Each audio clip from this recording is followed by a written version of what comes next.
What is up, you savages? This is the Protect Your Neck podcast, and I'm your host, Dan Tom. Analyst is work you can find over at MMAJunkie.com. But on this here program, the Protect Your Neck podcast, we break down high-level MMA. That's what we're going to do here tonight whenever you're listening to this. Hopefully it's before the fight, as I'm recording this late Thursday night before the weigh-ins. Weird time, but, it's like that cue the 7 gif of, Morgan Freeman and Brad Pitt, like, sleeping when it says Thursday. And then it's Friday, breakfast is getting made, and shit's finally getting done. That's kind of the story of this here weekly show on the breakdown weeks. And I guess that makes you guys, Morgan Freeman and Brad Pitt, pick amongst yourselves. But yeah, check the timestamps. So it's going to be a quick recap of UFC Vegas 32 or Vegas 31, and then we'll jump to UFC Vegas 32. Check the timestamps for when that starts in the show notes. We'll go do that from top to bottom and recap it at the very end. Of course, the show notes are always intact. Whether you're listening to the audio version on YouTube, thanks. Give the video a like. Subscribe, Daniel Tom MMA on YouTube. Really helps a lot. Or if you're listening to the audio version on Apple Podcasts, give it a 5-star ratings and review. Appreciate you. Of course, you can always share, tag at the PYN Podcast on social platforms. Follow us there too. We won't pollute your feed. We will help share. If you share, it is nice. We appreciate it. Or if you want to get at me, of course, at Dan Tom MMA on Twitter is where I'm most active. All right. Of course, as well as oddschecker.com, my weekly betting sheet. So as I just submitted it, I'll let you know what's on that sheet, as well as what else is on, the rest of the card, the menu, if you will. You get the full menu here. That's why you come here. That's why I appreciate you guys. So yeah, if you're joining me from that article or from other places, appreciate you. Thanks for joining. It's been some nice winning weeks. We'll see if we can keep that going, but it is 2021 and it is MMA, so beware. And as I told myself I was going to keep it light, there ended up being some things that I was on, despite some cancellations and whatnot. So we'll get to all that in due time. Let us get to a recap. UFC Vegas 31 recap. We went 9-1 overall in picks. Feels good to get those ratios again. 1-0 parlay pieces. Hit that parlay. 3-0 in straight plays, and 1-1 in props, including a plus 2,000, which we'll get to. It was headlined by, of course, Islam Makhachev versus Thiago Moises. By the way, I have this theory, like, I'm a little guilty of it myself with Islam Makhachev, and a bit, but I noticed it with this name and Adesanya. I feel like not trying to be insensitive to people with strokes, but I feel like everybody sounds like they've had a stroke when they're saying Adesanya, which I feel like got spread around like crazy, and then there's a lot of Makhachev, and I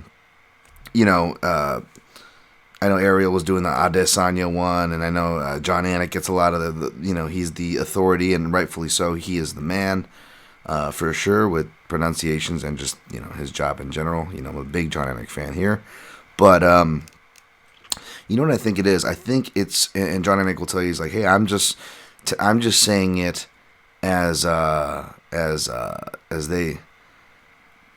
say it. And I think like Michinori Tanaka was one, and they went like Tanaka, and like there was like a difference, and they're like, we're just saying it as the fighters say it verbatim, and gun to your head.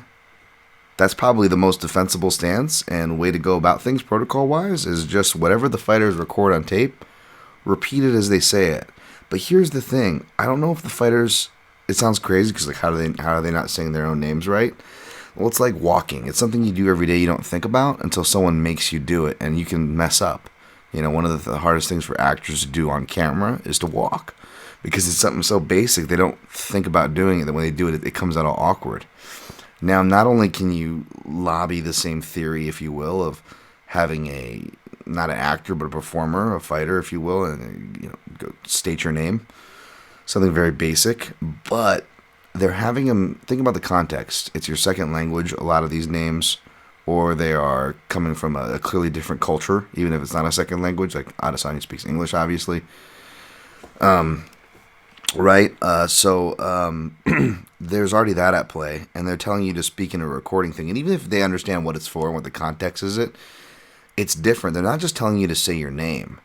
They're saying pronounce how you want your name pronounced in the broadcast. There's a bit of a weight to that. Like, ooh, I better not mess this up, or pronounce this and make sure you enunciate and say it a couple times because we want to make sure the announcers get it right. And they get the best take and they play it, and you'll hear like TJ DeSantis will play these audio files on the Shouts to the Anakin Florian pod, right? And I think that when they make these fighters say it, I don't think they're saying it with I think they're really over enunciating the syllables because they're being asked almost to enunciate their name, very particular way, if that makes sense. It's like leading the witness, if you will, And so I feel like what you get is these over-exaggerated, it sounds like we just had a stroke, Desanya, because people take it too literally because they don't want to mess it up. And they go, no, take me through the syllables, pronounce it slow so I can get it right. And they end up mimicking a slower, non-realistic version with off-balance syllables. I don't know if all that made sense. I don't know why I spent so much time going into it, but I feel like that's the annoying phenomena that we are all hearing or having to deal with in ourselves as content makers. Anyways, just my 2 cents. Not pointing fingers. I just think that's what's going on. Makachev beat Moises. Good thing, you hopefully took my advice to stay away because my reads would have been wrong anyways. I just enjoyed a winning night and stayed away from the main, which is, always good feelings if you can do that. But I was right on the side, and, the way the fight was going to go, I just didn't think Makhachev was going to get the finish. But, he said it was a goal of his, which made sense if he wanted to make a statement and finally wake these matchmakers up so he could finally, stop making lateral moves. Then, that's a good thing he got the finish. But I don't have much to say outside of my take on names. Miesha Tate defeated Marion Renault, cashed that straight play, and added to the stats. By the way, thank you guys for any and all who shared my article and answered that call to arms. I really appreciate the fuck out of you guys. It's crazy, man. And it's always funny, the people who share to don't share. It's always like not who you'd expect. You're like, wow, I thought that person hated my guts. That person sharing my stuff. And you're like, I think this person hates my guts. But anyways, it's like it's funny, but like a positive point is what I'm trying to spin to that one is that it got a lot more love than I thought. So massive thank y'all for that. I know especially these content, the way the weeks go, I'm not alone, but especially with my beat and the schedule, content tends to die on the vine. But I felt like that was a good building material because even though I sampled over 60 fights, you could argue that wasn't enough, and I agree. But you only have so much time, however, because I'm fucking crazy. A lot of people hit me up asking certain fights, and like, for example, I think Aaron Brown said I forgot to add Matt Wyman's loss and Brian Ortega, and I had them written down here. And it kind of sent me on a crazy kind of trail. And by the way, the updated record for 5+ years now that Miesha Tate got the win, and I incorporated that Matt Wyman loss. They're still at a winning rate of 65% for 5+ years.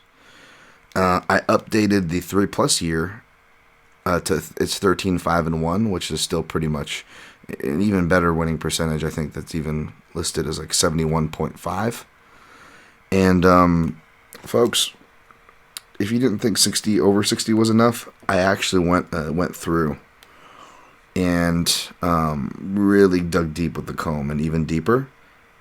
And I scooped up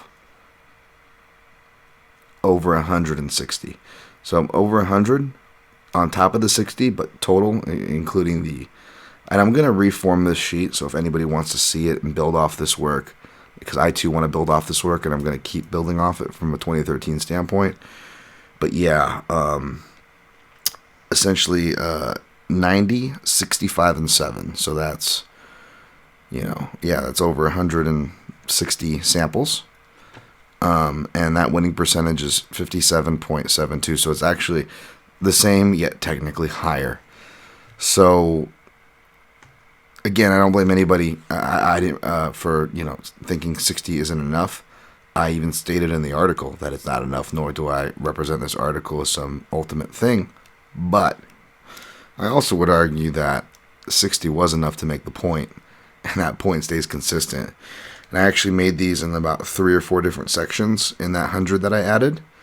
And I would do the calculations as I went to, and it went all the way up to like 58%, and then it went down to like 57.53, 57.65, and I would average in another grouping, 57. So the point is, not just over 160 samples, but even when divvied up and added on in increments and tracking on those totals, they were always bouncing right around that 50%, which is, again, over 20% than the 35% recorded win rate for year plus layoffs. That was up until 2013, which was the published date of Reed Kuhn's book, Fightnomics, right? So yeah. If that sample wasn't enough for you, I gave you a bigger sample, and it's still there, folks. So all these are winning percentages. It's not going to be a determining factor for my picks, although it may seem like it. We'll get to that. And I'm not saying it should be a determining factor for yours, either or neither. But it is an interesting tidbit. At the very least, to the point to where I would be careful about condemning someone just for the layoff. If the stat is representative of anything at a base level, it is be careful about writing them off. Tate came back, looked even better. Got the win, cashed. Sucks for Renault. But, it was, what a way to go out, right? So, I mean, if you're going to, she could have already been cut at the 3. She got an extension and got to face a legend, so at least there's that. Gamrot defeated Jeremy Stevens. This was the only play I missed, the prop play, by decision, but playing Gamrot straight up or attaching him to a parlay piece that also hit later on the card, which we'll get to, all hit, so that's all good. No sweat off my back. And again, Jeremy Stevens, last time he was submitted was Joe Lozon in like 2009. So, I mean, I don't think a lot of people saw that, much less that fast. So there's that. Adolfo Vieira defeated Dustin Stoltzfus. I didn't have to sing the day Jiu-Jitsu died. So bye, Mr. German loving guy. Just kidding. Stoltzfus. He put up a good fight. Dude has been really working on his game down at Syndicate. But regardless of how you were scoring it, Vieira turned it up like he needed to in round 3. You could tell he's kind of worried about his gas tank and exerting it. There was a lot of relief on his face, so happy for him to get the win. I stayed away from it. Congrats if you cashed on it. I definitely cashed on the next one. Billy Quarantilla, Billy Quarantine, Billy Q, Billy Quarantine, Tampa, Buffalo, round 3 plus 2,000. Your boy was just going crazy for Billy Quarantine. One of my favorite guys to just root for, watch fight, and to bet. Clearly, we've been doing good betting on Billy Quarantine fights for the most part, so I'm very, very happy with that, especially if you're betting them round 3 props. Again, Billy Q will fight for your money. The line flipped. I didn't agree with it. That'll be another theme that'll transfer over to this next card here shortly, 2-4. And that fight went very much as I suspected. Except Billy Quarantine didn't have to go through as much hell early, although he got dropped kind of late. But was right back on the clock, And like I even said, if he gets back position and can't submit Benitez, don't be surprised if he just forces a stoppage by strikes. And I know the eye obviously had a lot to do with it. But again, man, usually it's just my analysis is my silver lining, and I get the pick and or the play wrong. But when my picks and my plays are lining up with the analysis, it really allows me, at least from my mind, to flex the analysis more. I know the bets is the more sexy thing to flex, but I like it when the analysis is on point, and it's hard to get that point across. It sounded like a sore loser if you don't get the picks right. So when you get the picks right, the plays right, makes it a little, at least from my perspective, makes me feel a little better preaching certain analysis when it's right. D-Rod. Daniel Rodriguez defeated Preston Parsons. I didn't watch this one too closely. It was a pretty fast finish.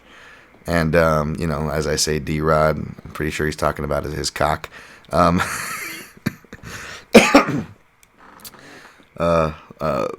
girl's just probably why we get along so well. She was like, after Preston Parsons got finished, she goes, "Oh, he gave him the rod." So that's going to be D-Rod's thing, giving him the rod. And, I hope Preston Parsons is all right.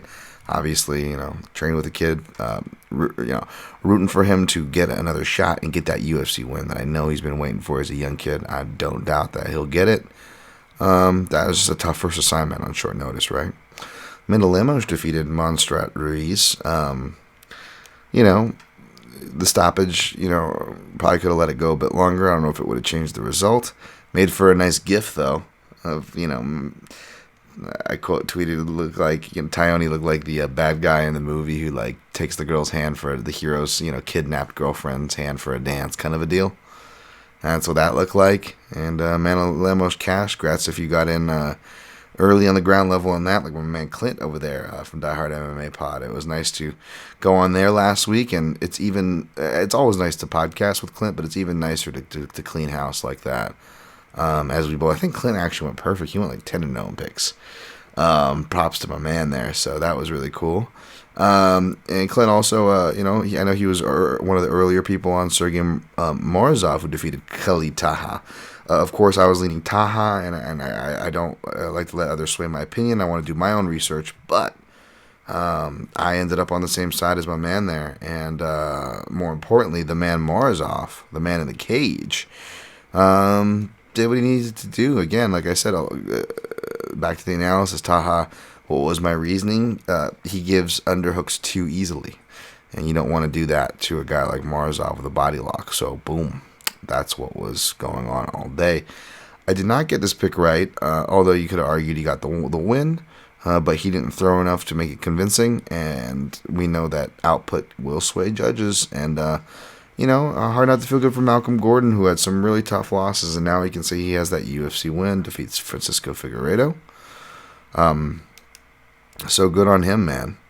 Rodrigo Nascimento defeated Alan Badeau. Not much to say there.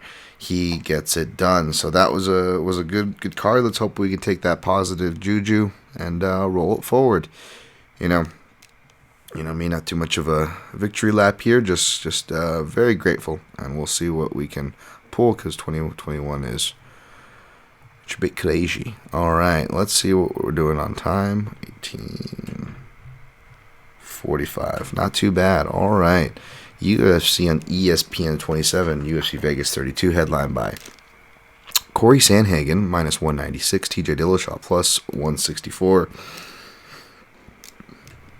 At the time of this recording, I was been doing a breakdown earlier this week, but I don't think it's out yet. It should be out by the time you guys hear this, I hope. But I ended up with the dog here on Dillashaw by decision. I know, I just took all the fun and I went right to it, didn't I? Skip the foreplay. It's not a confident pick, but there's just so many elephants in the room to unpack from the layoff, which I don't feel like we need to go into. In fact, why don't we take that off the list? Because, again, considering the math that I've suspected and been telling you guys for some time, and now that I've done twice and thrice over the legwork to provide you actual numbers on it, we can at least just chill. That doesn't mean he's going to win the fight or lose the fight, but I don't think it's going to be because of the layoff. Is that fair to say? Okay. Because we sure as hell don't need another intangible of the many. So let's try to eliminate, simplify as much as possible here, right? This equation. The EPO is the elephant in the room, obviously. That's the tough one. You can go by the eye test and be like, when he came off The Ultimate Fighter, he didn't look that great. Well, that was also like 2011, 2012, and you were either obviously on steroids or your condition wasn't as good as the athletes of today. And I'm not even talking about because of the drugs, but just because of the knowledge, diets and certain things. It really starts to take an influx of 2012 upwards. And in Dillashaw's defense, he moves with that. He becomes like the on-it poster boy. He's taking all those supplements as well. doing everything possible. Well, we didn't realize to the extent of everything because he really was doing everything, right? Even the illegal stuff. And that's where it gets tricky because he does do well late in fights, even in fights that he loses, like the split decision to Assunção the first time or the split decision to Cruz. His better rounds were the later rounds, and fights where he's faced adversity, like the first Cody Garbrandt fight where he gets knocked down and his equilibrium offset at the end of round one, he comes back to win. So unless you really catch TJ Dillashaw cold or can edge a split decision, he's traditionally been really tough to beat.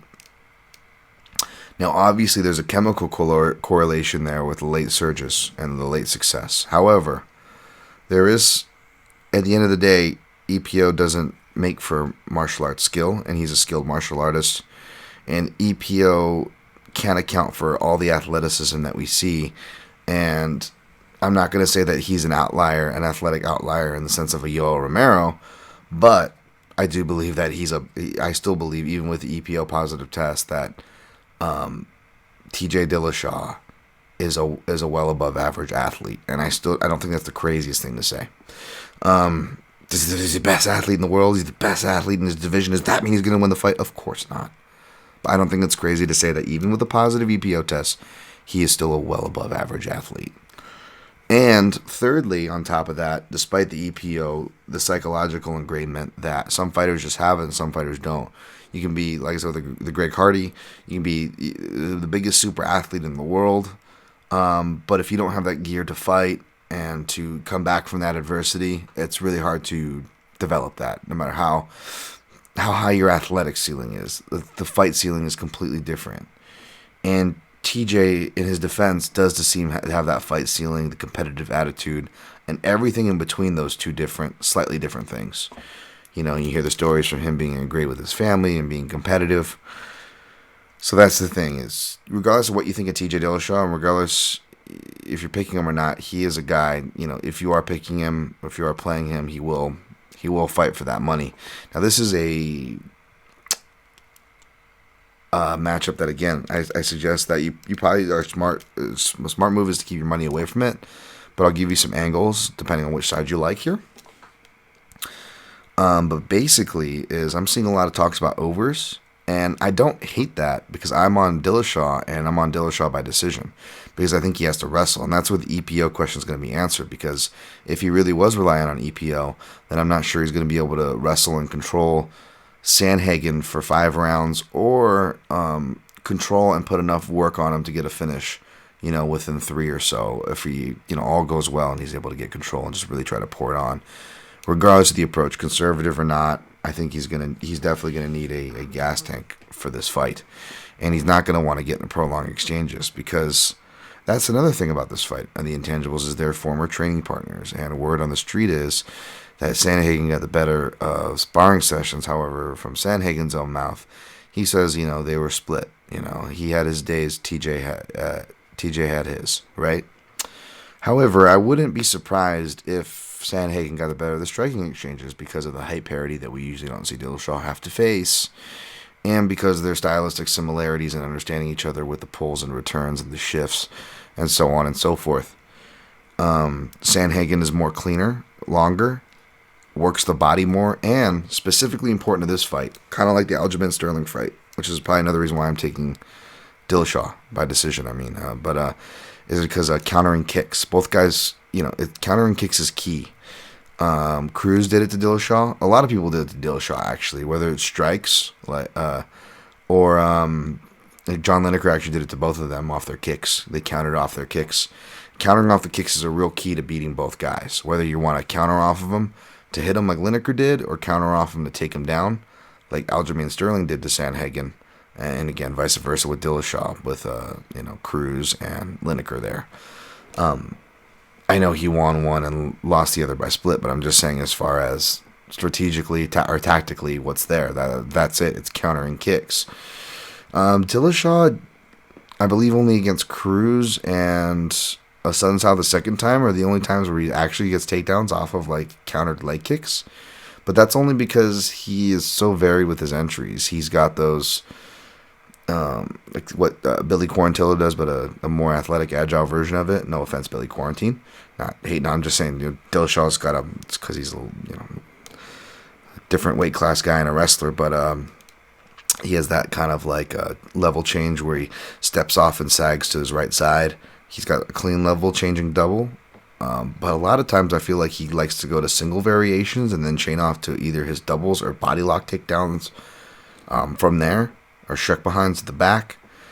So he's got a lot of options, and that small cage is going to definitely suit him. But again, Sandhagen is the better countering off of kicks when it comes to striking.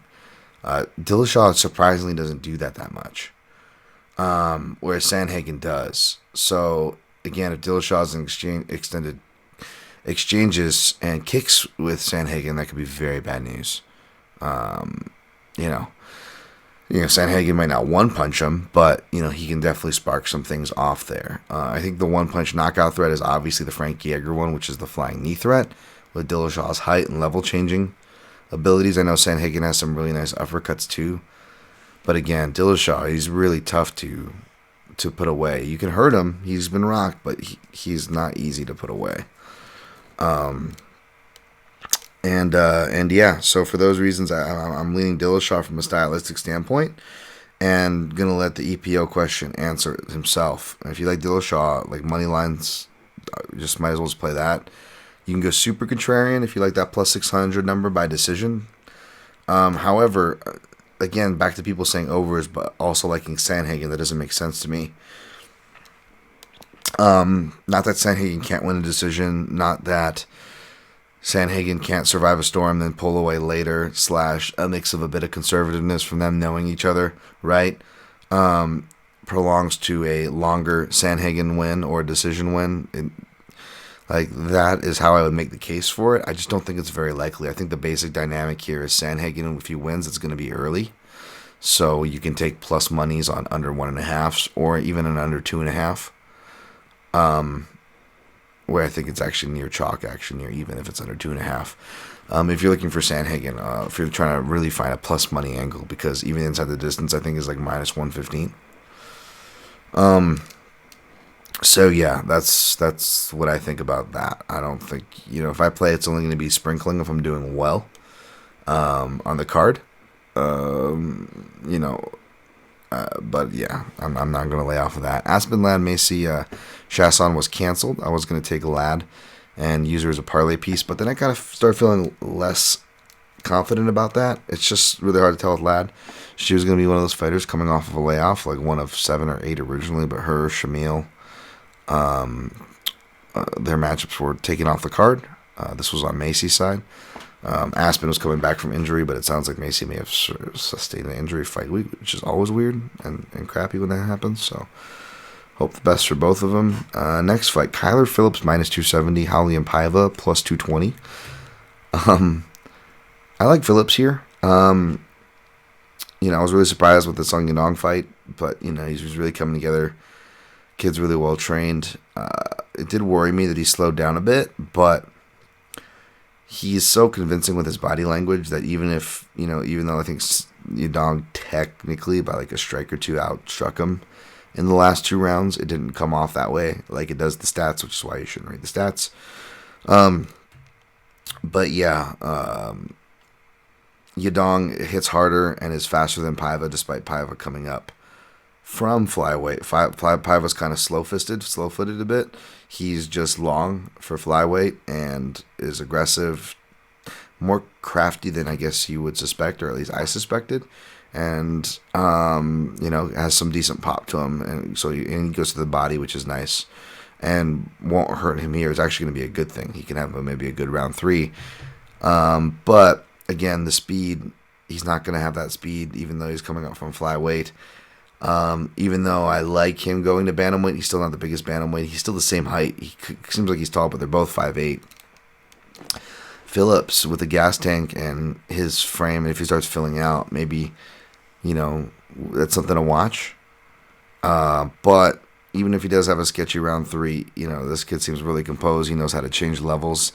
That's going to be there for him. I don't think he gets caught in a guillotine. I know Paiva's a black belt, and he's trained this camp as well as his last couple at Team Alpha Male. But Phillips is a black belt in Brazilian Jiu-Jitsu, also has some black belts in traditional martial arts, and has some wrestling accolades as well. Came up wrestling, so I think he can grapple to be safe and dance on the outside, And if Kai Kara-France was even, and by the way, I thought Paiva won against Kai Kara-France, but I'm just saying if Kai Kara-France can at the very least survive doing that, I think Phillips can win it outright. I feel like I'm a bit exposed on a fight coming up, so I actually put Phillips in a fun 2-leg for plus money with another fighter that I wanted to have some investment on anyways. So we'll get to that. All right, next fight, Derek Minner minus 158, Darren Matt Damon, Team American Doll Elkins plus 134. Man, again, akin to last week.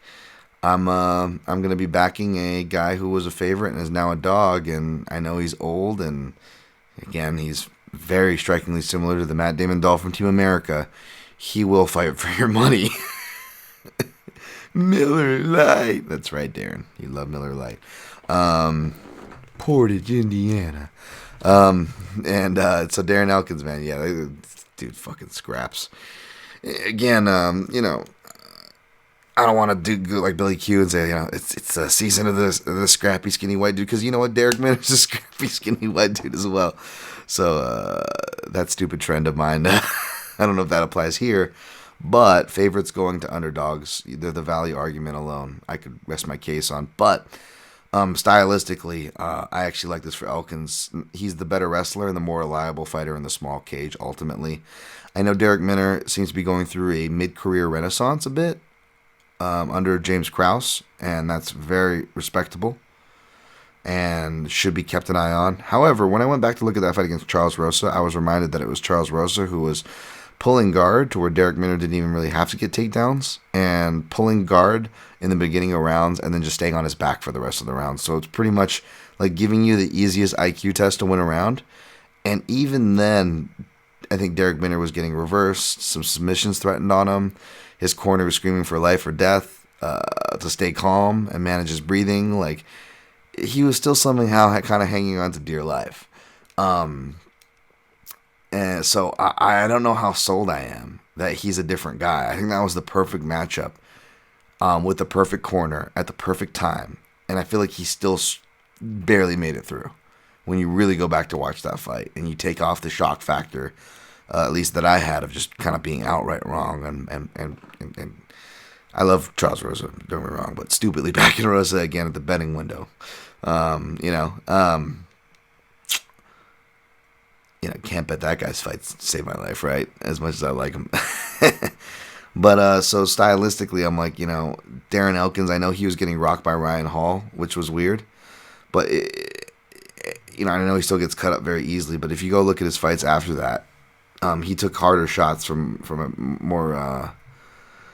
more respectable guys. So I don't know if it was that camp, but I like that Darren has been taking like year off, between. He took a year off after that fight, came against Nate, a much stronger hitter. And Nate does make some dumb moves, but you forget that how that fight is closer than you realize, because Darren Elkins is a bloody mess, but he's taking the shots well and he's coming back and landing really hard shots, and does a lot. I'm not saying he had an argument to win, but he does way better than the unanimous decision scorecards say.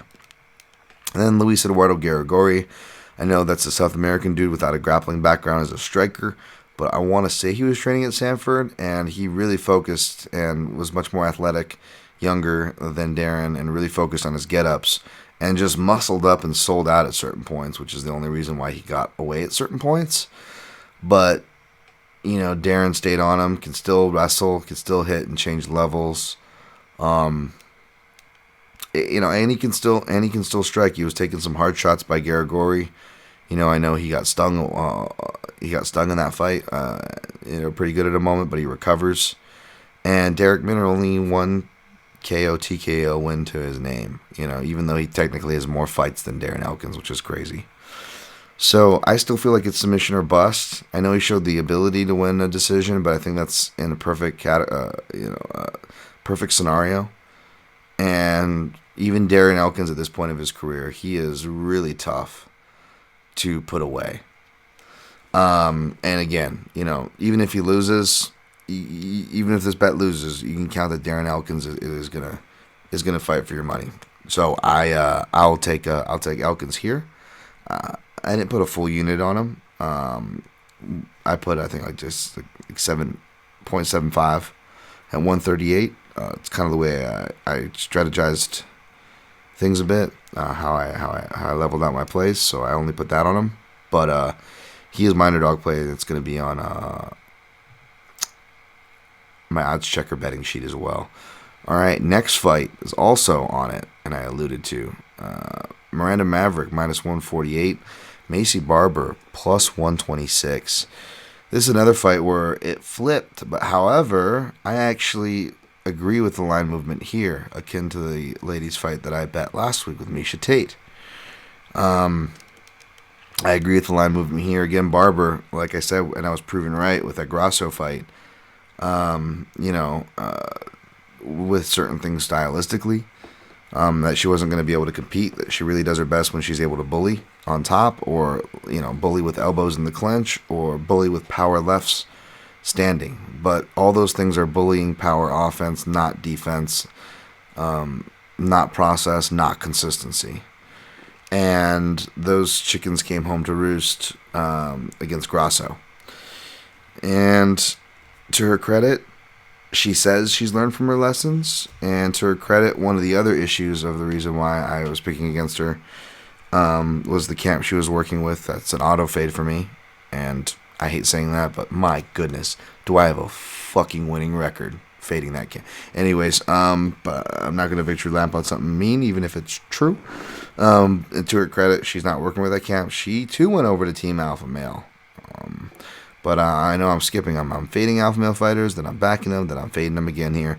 Because I don't know if she's an alpha male fighter. It was a quick, to her own admission when she did an interview with Aaron Bronsteter. A lot of red flags, by the way, in some of these interviews, and perhaps maybe behind the scenes. And I'll just leave it at that.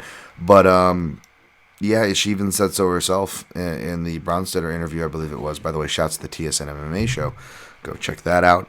But she was saying like, it was kind of happenstance and, this and that. And it's a good camp, and I'm like, there's not many girls to work with. And she goes, although there's not many girls to work with, I think the only recognizable one was that Corey McKenna girl from the Contender Series. But yeah, I don't know if any southpaws, because Miranda Maverick is a southpaw. And yeah, Maverick, who, and I'm a fan of Jillian Robertson, but again, that was a spot that I was big on when that fight was first booked, and I was only proved right when the fight finally did happen, and I was able to cash nicely on Miranda Maverick. She's only proved me right every step of the way.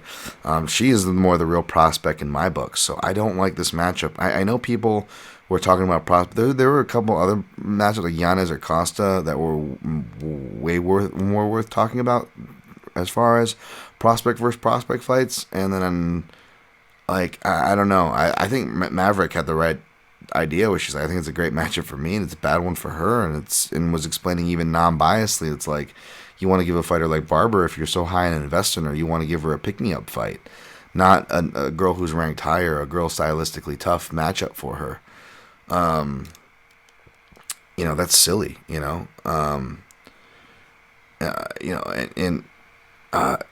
so I think she got it right, Shouts to my guy Paul Shag out there, not picking on him, but I believe I saw him say a tweet about, what was it? I think he compared this fight to Gustafsson and Phil Davis, and I didn't agree with that, because I was, speaking of this prospect thing, I'm like, both those guys were undefeated. Because I think the argument here is people that, if you're like me and you state that you have an issue with this fight, they're like, what's wrong with talent versus talent? Prospects can fight each other. They're both young. They can bounce back. I'm like, all those things are factually true, but they are not put into proper context to the matchup that we're actually relevantly talking about at hand. And that is this matchup. Neither of these girls are undefeated. And in fact, one of them is on a 2-fight streak. That can be very detrimental to mental. And we just did like a podcast on this one of the top fives, I'm sure, like career altering, beatings and things. And I'm not saying that's going to happen here, although Barber, to her credit, is tough, but also to her detriment, that could catch her one of those beatings down the road if she doesn't change things eventually or quick. But, crazier things have happened in MMA. And either way, a loss, even if it's not a quote-unquote, air-quote, bad or bloody one, I mean, it's still really detrimental, especially to a fighter that, the taller they are, the harder they fall. Well, the higher their confidence are, especially when it's false confidence, that makes for the hardest falls in combat sports. And Macy Barber has been oozing on it, which is probably why I've been cashing and going against her lately. So, it's just one of those reads that I had. I get sometimes with the fighters personally, and I have a pretty high percentage on those reads as well. Since stylistically you factor in the stylistic stuff, that was also confirmed in the last fight. Plus the red flags of camp changing and things behind the scenes. I just don't like it, man. I don't like it. I'm not essing on anybody here playing Barber for value, because there is value there, being that just for the fact alone that she was the favorite and now she's the underdog. I'm not hating on people, by the way. If anyone's opinions who they're okay with this matchup, I'm not like condemning this matchup or people's opinions against it. I'm just explaining that it's actually quite factually reasonable to, even if you're like me and you're not a believer in Barber and you're quite, in fact, the other way, a financial benefit and gain by going the other way, that doesn't still mean I can't call out the facts of this is a dangerous spot for her, and it is a dangerous spot. So I think that's the reservation. I don't think me or anybody else has like issues with like, oh, we don't like seeing young talent go again. I mean, that's absurd. Who doesn't like seeing young talent? I just don't feel like it's the prospect matchup it's cut out to be, because I don't think Barber is the prospect she's been cut out to be, and now all that hype that was seemingly helping her is now hurting her, and we've seen this story before, folks. So if I'm wrong, I'll definitely be paying for it, right? But I laid the chalk on Maverick at -144, and with Ladow and between Ladow and me still picking her, but not being quite as confident. So out of principle, maybe you shouldn't play it. I just added Sijara Eubanks, well, shit, I guess I'm jumping the fucking line. Yeah, we'll get to that for a +116 parlay for a 2-legger. If you don't want to lay the chalk straight up on Maverick, but I wouldn't suggest a prop, even though it'll probably be Maverick by decision, because Barber, to her credit, is uber tough. But unless she stings over the southpaw shoulder, left skin really stings southpaws, they don't see it as well. So unless she does one of those, like the J.J. Aldridge that she got, after, by the way, she was getting pieced up by Aldridge the whole time, or for the most of it, or like an elbow off the break to cut her. Like outside of that, she's not winning the wrestling. Maverick's but a level change away, because she actually has level changing takedowns, not just clinch stuff, where she's also looks to be better and stronger than Barber, who used to fight at 115, although, she is big, although not as big as the commentary was trying to blow her up to be, because Maverick actually is a really big and thick 125 who may finish her career at 135. And she's already had tough cuts, but has already shown to come back and have strong third rounds and ridiculous paces through tough cuts overseas and through the pandemic. She's also come back through injury and layoff, injury and layoff, and chooses to strike with a girl and get a standing TKO stoppage win. So she's already answered the adversity questions as well. Give me Miranda Maverick as one of my more confident plays on this card. So we'll see. Knock wood. All right. Jordan Williams, -174. Mickey Gall, +146. Not a lot to say. I didn't look into this fight. I wasn't interested in playing it. Picking Williams, not confident in any angles. Didn't look into any angles. If you have one, best of luck to you. I will take the diabetic southpaw Williams. Although, you got to be curious about that cut. Speaking of the diabetes, how does that do with the 170s? I know Gall's not a cardio or output machine, but, he's capable. He's been off. He's young. Let's see how much he's matured. I think I don't know if he still works with Joe Schilling, but we'll see what Gall's got. All right, next fight. Puna Soriano minus 112. Brendan Allen minus 104. I guess that's good. I pulled the trigger biasly, as you know, on Puna because I don't think the line's getting any lower. I think Puna opened at like minus 220. So you're already getting a dollar discount, a whole dollar discount off Puna. Near even money if you want him. However, if you were able to get Allen at plus money, I don't hate you. Allen is, you want a kind of a grappler, a sticky, grindy kind of a guy against these one-round knockout, Adonis types like Soriano, right? If we're stereotyping, that is. Allen also trains at a good camp. Not just a good camp, but a camp that can prepare you for southpaws because there's lots of them. Whether it's Derek Brunson, who he's training with, guys like Robbie Lawler that hang around there, so on and so forth. But they do pretty well against southpaw. You got Michael Johnson's staple down there. A lot of southpaws at Sanford. So that's a good thing for Allen and Allen bettors. Allen has been shown to get better, a little bit better than that technique. He really likes the tie clench. Showed a little bit cleaner technique overall, striking from range. But head movement and defense, still not the greatest. Cleaner technique is in bringing his hand back or keeping his hand up, and cleaner, obviously, out offensive, moves. But defense, still not a lot there, and that's what he's going to need. He's beaten a lot of the southpaws he's faced lately. He lost to Eric Andrews on the regional, but has beaten all the southpaws he's faced in the UFC scene. Granted, that was Tom Breeze, and that was on the ground / we know the deal with Tom. And who is the other ones here? Sorry, I'm going to pull them up. Carl Roberson, and of course we know that was kind of bad IQ on the ground. He did get a nice body lock takedown. Beat Kyle Dawkins, although Kyle Dawkins, again, he did most of his damage on the ground, and Dawkins actually, closed his eye up and did pretty well and landed, I believe, it was more accurate when they were standing for what that's worth, southpaw there. And it doesn't take that many with Puna. It could just take one, in fact. If not to put you out, to put you on skates on your way out the door, right? It's tough, though, because Puna still, even though when he does go to the round 3, he's still the one getting takedowns and dogging it out like we saw against Jamie Pickett on the Contender Series, which will be the same cage he'll be fighting in, and I think that suits him well here. But, it could also suit Brendan Allen well because they both like the pressure, and Brendan Allen can get to that body lock. The thing is, I'm still not sold on Allen's wrestling. However, even going to the regional footage that was available on Puna, no one tries to take this cat down. I know his fights aren't long, but there's no real takedown threats. However, the way he strikes, and with his judo and wrestling background, you could tell he's tough to take down, and he kind of sits down into things. I think the only worry is that, you don't want him to dip into a knee or something, because Brendan Allen's tall, and he's got a nasty tie clinch when he wants to use it. But Puna does something where I really like. He really shucks guys. He uses that almost like Fedor-esque, where he doesn't go for the Uchimata, but he uses that inside hip and inside trip kind of Uchimata shuck as a shuck, and just to create space and off balance his opponent, and then start blasting him. And I could totally see that. I could totally see that happening with Allen. With Allen, if you can't get him down, and then you add in the fact Eric Nixon's going to be in his corner. Eric Nixon's going to be stressing, the whole counter wrestling arsenal, straights to the body, uppercuts, knees, front kicks.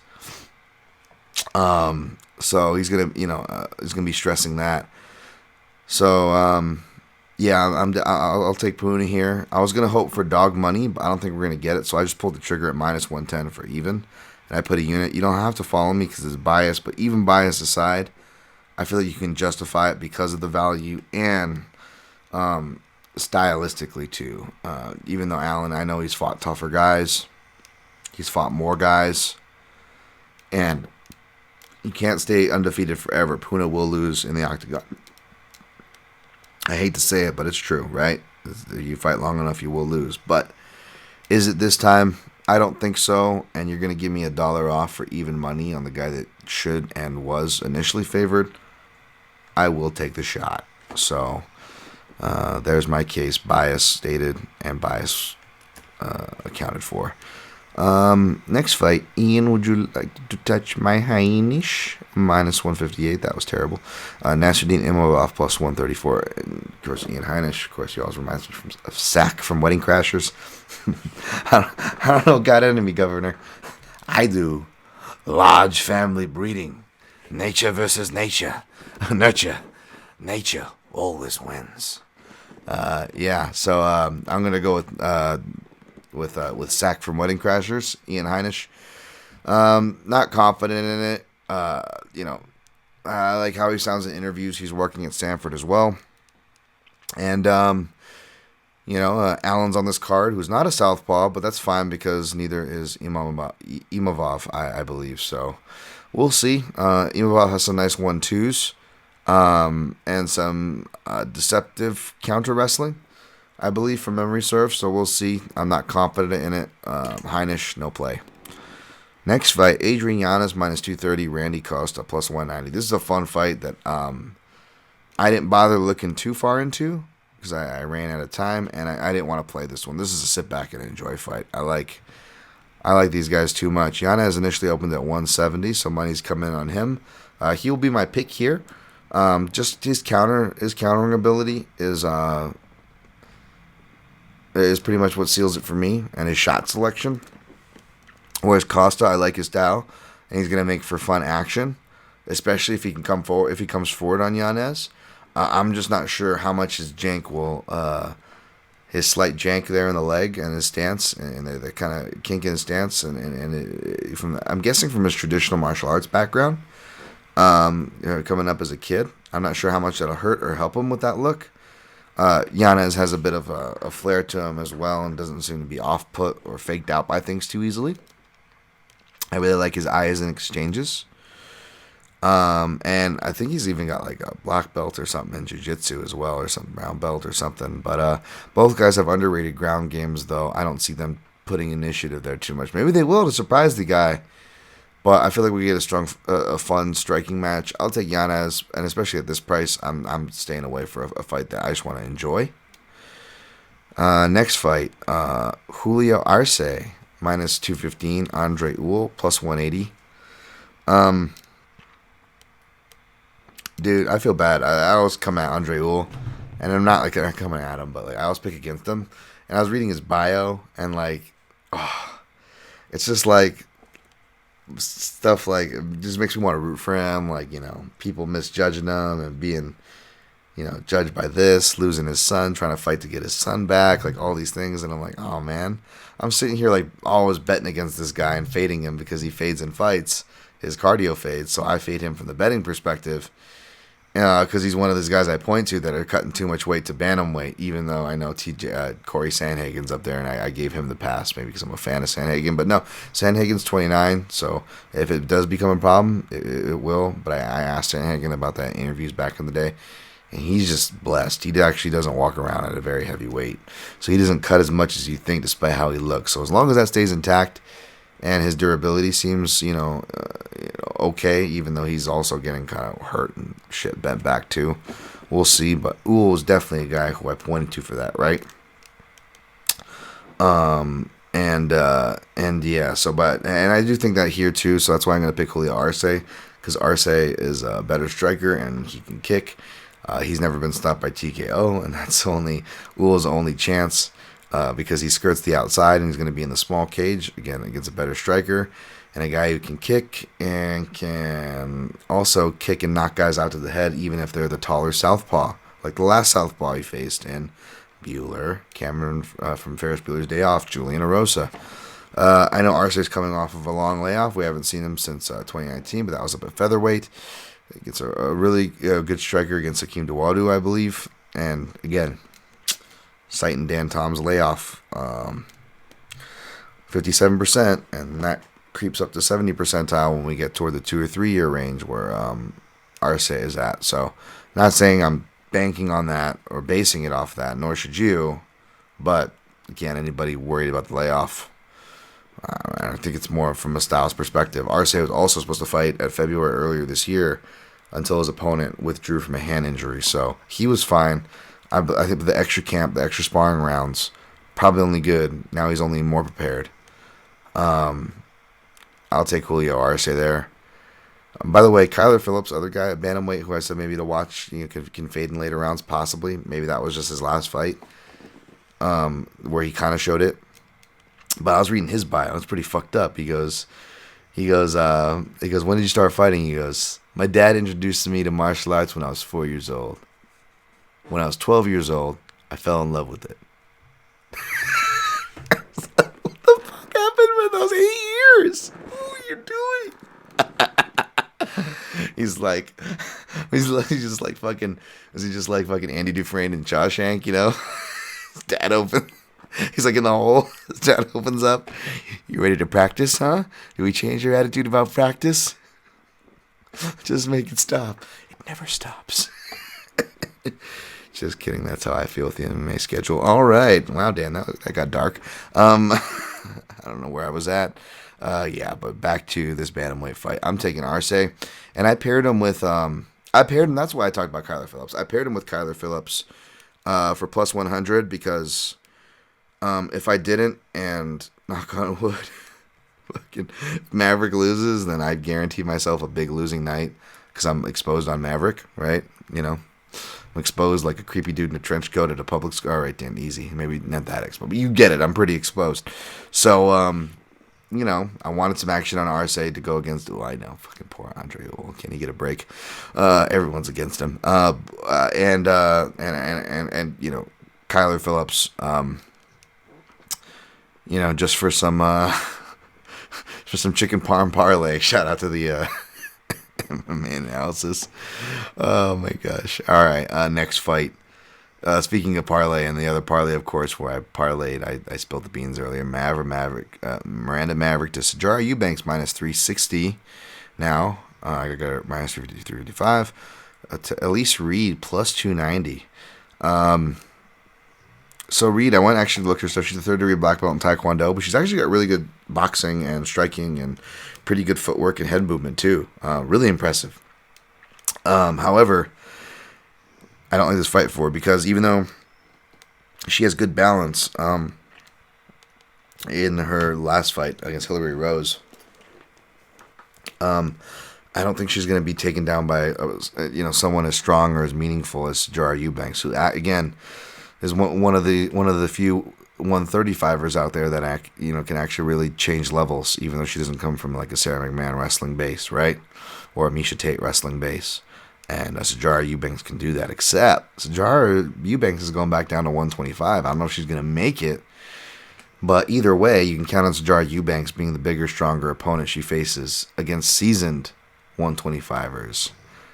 That is not Elise Reed, who is taking this fight on semi-short notice and moving up to 125. Not only is she moving up to 125 from 115, where she is the CFFC champ.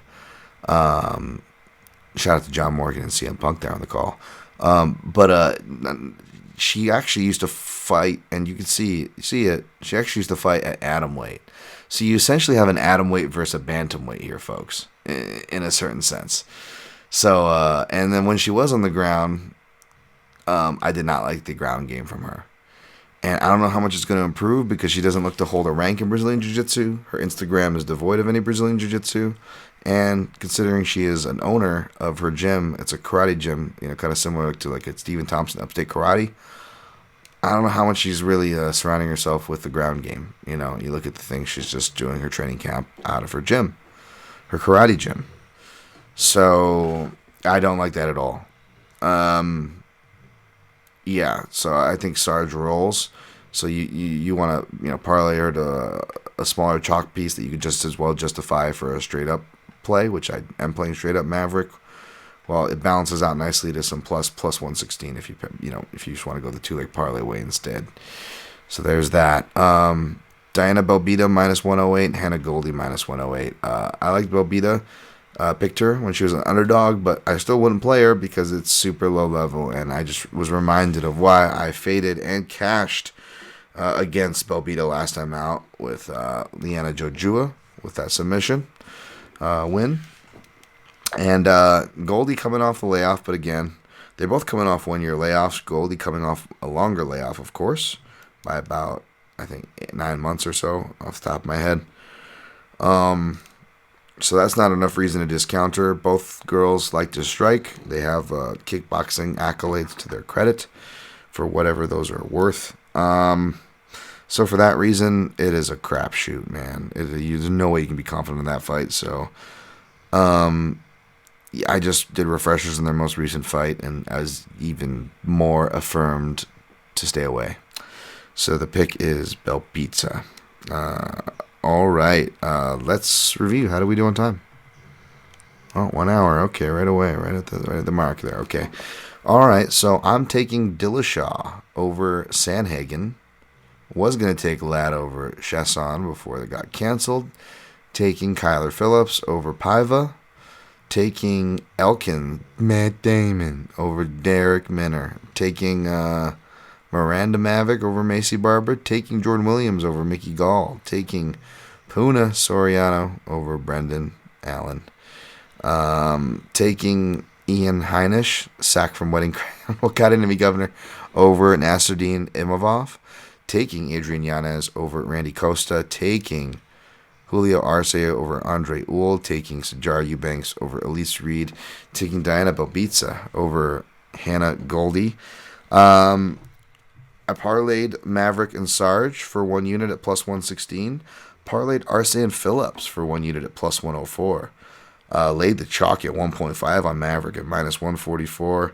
0.75 on the dog Elkins, and even money 1 unit on Soriano.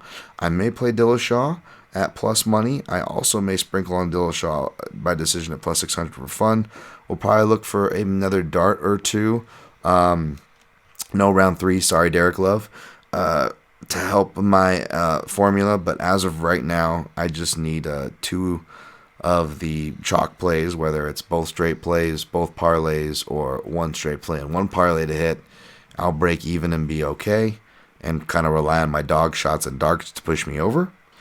Or I just need 3 out of the 4 chalk plays to hit, and it doesn't matter if any of my dogs or darts or dog plays hit, and I will profit. So that's kind of how I fortified both the plays and the weight and structure to it, if you will, or am attempting to as we speak, as I try to fill in maybe some darts here or there. But for better or worse, I'm always honest with you guys. Hopefully we don't bomb, but even if we do, I'll always be back and reporting those results, and we'll be on to the next. And hopefully can turn some profit, because we all could use some extra fun, as hopefully y'all are keeping it. And, for those who recod it and, don't live and die by this shit, there's much more important things in life. Hopefully you're focusing on those. But yes, best of luck to you regardless. Good luck on your picks and plays. And always protect your neck.